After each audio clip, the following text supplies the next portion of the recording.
বন্ধুরা, পশ্চিমবঙ্গ তথা ভারতবর্ষ এক কঠিন পরিস্থিতির সম্মুখীন হতে চলেছে। রাজনৈতিক থেকে প্রশাসনিক সমস্ত কিছুতেই শুভবুদ্ধি সম্পন্ন ব্যক্তিরা বিভিন্ন প্রশ্ন তুলছে। এই ব্যক্তি কি বলছে একটু দেখুন। এই ভাষাগুলো, এই যে পরিচয় হারানো, পরিচিতি হারানো, এই ঘটনাটাই ঘটতে যাচ্ছে। এবং এনআরসি, সিএএ নাকি সেটাই তাদের উদ্দেশ্য।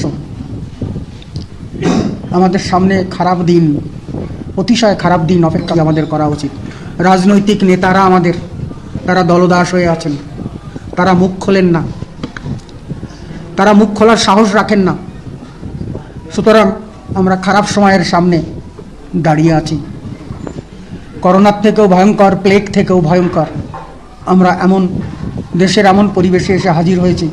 আপনারা এই পরিস্থিতি থেকে বাঁচার জন্যে নিজেরা অন্যান্য জিনিসের সঙ্গে সঙ্গে ভোট দেওয়ার যে অধিকার, সেটাকে অন্ততপক্ষে সুবিবেচিতভাবে সেটাকে প্রয়োগ করুন।